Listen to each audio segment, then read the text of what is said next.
Well, in looking at the information, obviously, you have all of this information, you have this rich history, you see that there's these common denominators.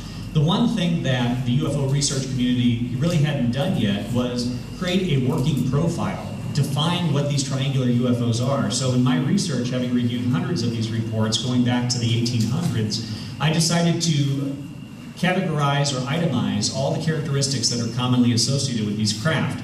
I broke them down into primary and secondary, and very quickly, I'm just going to check my time here to see how fast we can go through these. We're going to just quickly go through them. Primary characteristics, beams of light emitted.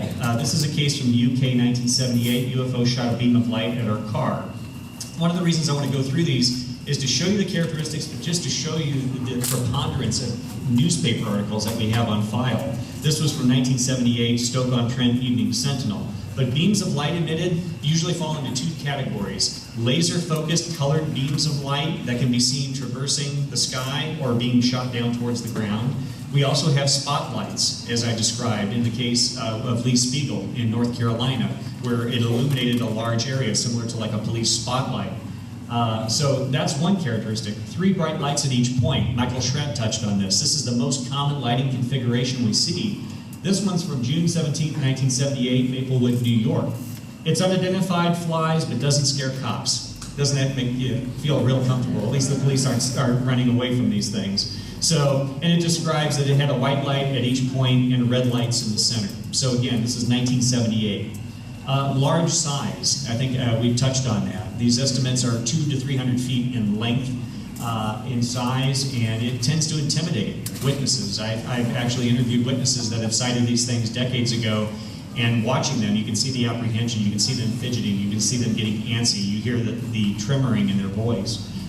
These sightings are, as I like to define, unambiguous UFO reports. It's not a question of did I see something, especially when you have something that large over your head.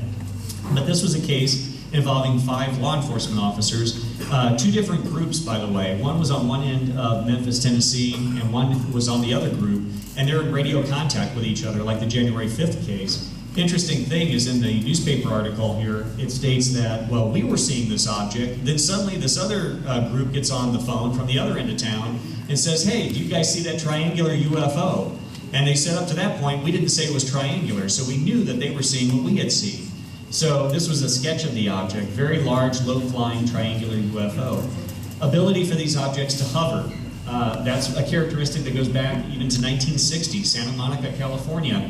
And I love some of these headlines. Triangle spaceship is sighted, very reminiscent of the Belgian reports that we received. But in 1960, it describes a daytime sighting by a police officer of a large triangular UFO. And again, these are all mainstream newspapers. This was Associated Press that documented that. Ability to make flat turns. Again, these objects do not bank. They can be sitting stationary and literally make a flat pivot turn, which is very interesting. This was documented in the UFO Evidence by NICAP, 1953, Cleveland, Ohio. And this involved a radio station manager that went up on the roof during a commercial break to have a smoke. And as he saw this object moving there, that slowly made this flat pivot turn and moved off and disappeared out of sight. But that was 1953. Then silent flight, the one that we talked about towards the beginning, the Westbrook, Connecticut. I just love this one because this looks so much like the modern day reports we have today. New saucer twist, flying triangle, seen in state.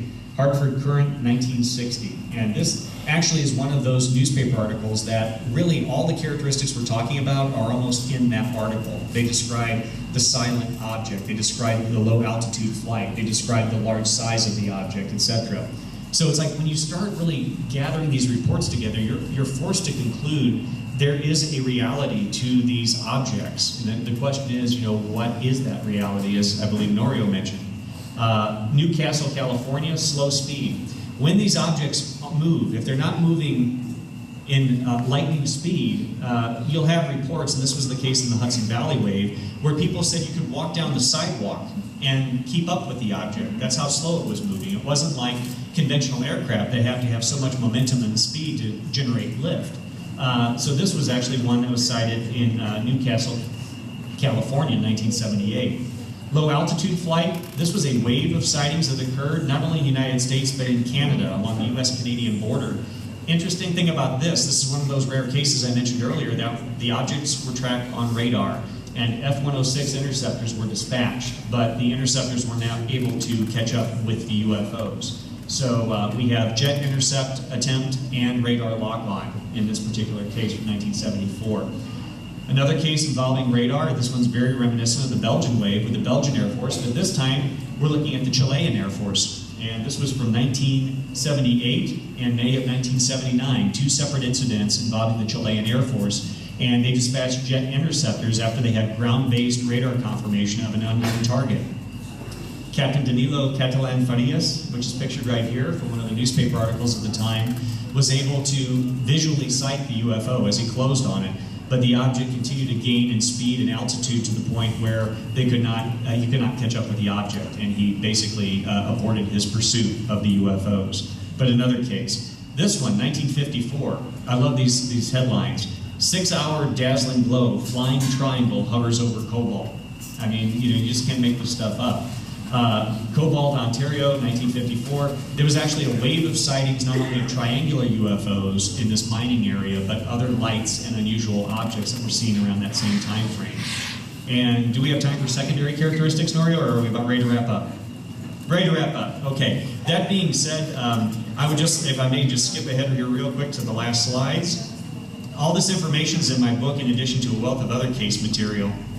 But one final comment. The Lumberton, North Carolina wave in 1975, they wrote a little op-ed piece and said that if people are going to, concoct a UFO story, you think that they would shape it along preconceived lines, namely describing a flying saucer or flying disc.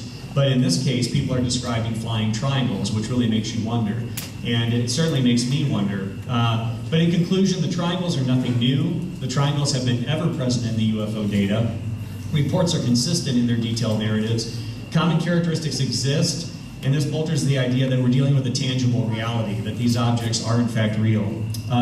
Culmination of my research is my book, Triangular UFOs, An Estimate of the Situation. For those like Greg and I were just discussing this last night, a lot of work and effort goes into writing a book. I had no idea until I actually tackled this for the first time. And I'd like to say that a lot of time and sacrifice goes into doing the research, writing the book. I have a very special friend here in the audience today who has heard my research for the first time live, and she's a very special friend of mine. Her name's Veronica, and I would just like to say that she sacrificed a lot as well while I was writing this book, and I want to thank her personally while she's here today for giving me the patience to do the work that I wanted to do in getting this book written, and I want to thank her. I want to thank you for being here today, and thank you for your interest, and I hope to talk to all of you individually later on when we get together once this concludes. Thank you very